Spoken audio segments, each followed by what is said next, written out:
Bonjour à tous, je suis ravie de vous retrouver pour cette nouvelle vidéo.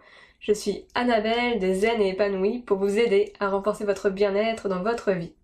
J'espère que vous allez bien, que vous êtes en pleine forme. Donc aujourd'hui on se retrouve pour la deuxième partie de la gestion du stress. Je vous mets d'abord le lien de la gestion du stress partie 1 juste ci-dessus pour pouvoir aller la regarder si c'est pas encore fait. Et donc pourquoi j'ai fait cette vidéo en deux parties, c'est parce qu'en fait il y avait tellement de clés que j'ai préféré découper la vidéo en deux, comme ça vous permettait de mieux intégrer les clés, parce que des fois quand il y a trop d'informations, du coup on a plus de mal à retenir les choses. Donc c'est parti pour la deuxième partie de la gestion du stress.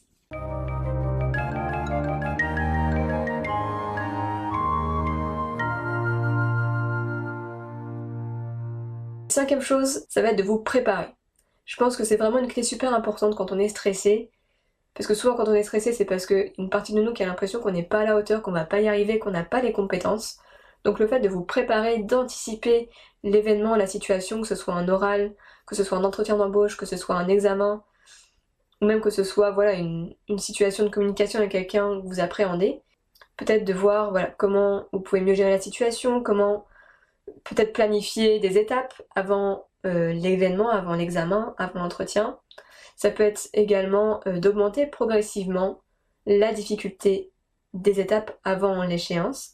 Pour un oral, voilà, c'est vous commencez à préparer votre pitch, commencez peut-être à faire une présentation devant des personnes que vous connaissez, devant un petit groupe, puis d'élargir de plus en plus ce groupe jusqu'à pouvoir parler devant plusieurs personnes, pouvoir parler devant des personnes que vous ne connaissez pas, qui vont vous évaluer, etc. Non mais la préparation c'est vraiment primordial pour mieux gérer son stress et pour pouvoir se sentir plus confiant aussi par rapport à la situation.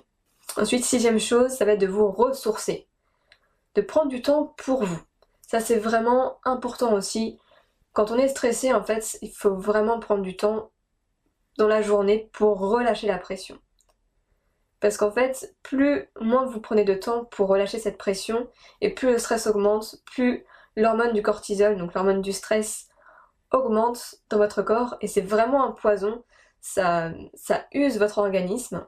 Et puis voilà, vous allez vous sentir plus fatigué, vous allez avoir moins d'énergie et avoir accès à moins de ressources. Donc c'est vraiment important de prendre des moments pour vous ressourcer, que ce soit regarder la télé, que ce soit regarder une série que vous aimez, que ce soit prendre un bon bain bien chaud, que ce soit aller vous balader, etc.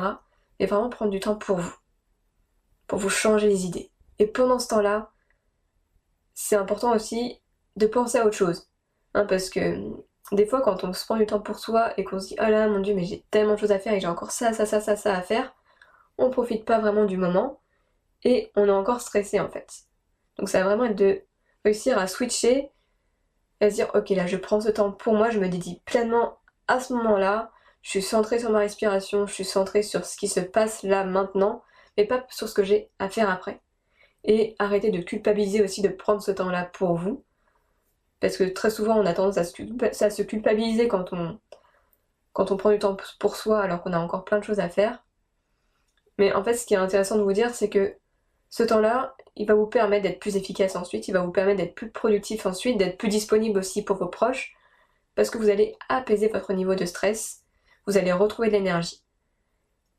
Parce qu'en fait, et ça je l'ai fait plein de fois quand j'étais plus jeune, quand je devais réviser pour des examens et tout, je révisais pendant 3-4 heures d'affilée, mais en fait on n'est juste pas productif en fait quand on fait ça, parce que notre cerveau au bout d'un moment il n'enregistre plus rien, on est tellement fatigué que on n'est plus du tout efficace. Et parfois, juste prendre 30 minutes de pause, ça suffit pour recharger les batteries et être plus disponible aussi pour les autres. Et puis ce qui peut être intéressant aussi à faire, c'est de faire des exercices pour vous détendre. Que ce soit de la respiration, que ce soit de la méditation. Vous pouvez le faire également avant de dormir, hein. J'en ai fait une sur ma chaîne si ça vous intéresse.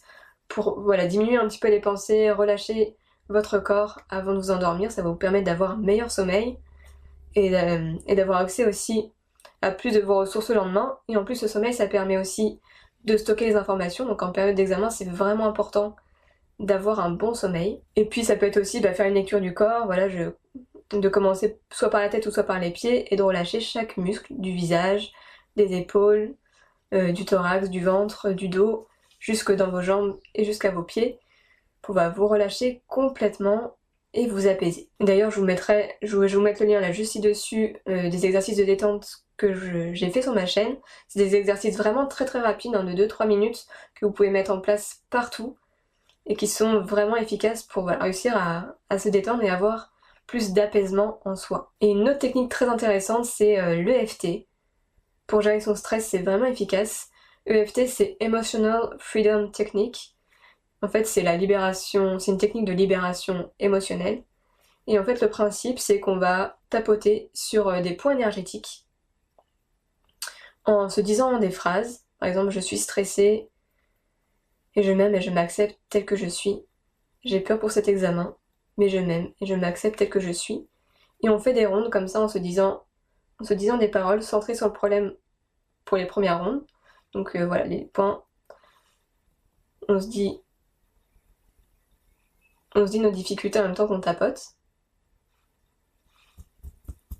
Et puis après, la deuxième étape, ça va être de voir le problème de façon plus positive, d'avoir une perception plus positive du problème, que ça peut bien se passer. Et faire ça, vraiment, ça permet d'apaiser ses émotions et de les relâcher. Et d'ailleurs, je vous mettrai les liens en barre d'infos de 2 vidéos sur la gestion du stress par l'EFT. Donc une vidéo sur la gestion du stress en général et une vidéo sur la gestion du stress aux examens, pour vous permettre d'expérimenter cette technique et de voir les bienfaits que ça peut vous procurer. Et une dernière astuce pour pouvoir évacuer toutes les tensions, ça va être de faire du sport. Parce que vous allez pouvoir vous défouler, éliminer toutes les toxines que vous avez sécrétées pendant que vous étiez stressé, et puis vous allez retrouver de l'énergie. Vous allez également avoir un meilleur moral, parce que le sport c'est vraiment un anti-stress et un antidépresseur, grâce à toutes les hormones qu'on sécrète pendant qu'on fait du sport, hein, que ce soit la sérotonine, la dopamine, les endorphines, etc. Voilà, ça aide vraiment à retrouver un bien-être intérieur. Et puis en plus, vous allez créer une bonne fatigue. Et donc le soir, vous allez mieux dormir. Et mieux dormir, ça permet de bien récupérer. Ça permet également d'enregistrer des informations de la journée. Et puis le lendemain, on est plus en forme, on a les idées plus claires, donc on va pouvoir s'adapter plus facilement aux événements, prendre du recul et agir en ayant accès à toutes nos ressources, ce qui va nous permettre d'être plus productif, plus efficace. Donc voilà, j'espère que cette vidéo vous a plu, qu'elle vous aidera à mieux gérer votre stress. Et n'hésitez pas à réagir dans les commentaires, à me poser des questions, à me dire aussi qu'est-ce que vous retenez de cette vidéo, qu'est-ce que vous allez mettre en place, qu'est-ce que vous mettez peut-être déjà en place pour gérer votre stress. À très bientôt, prenez soin de vous.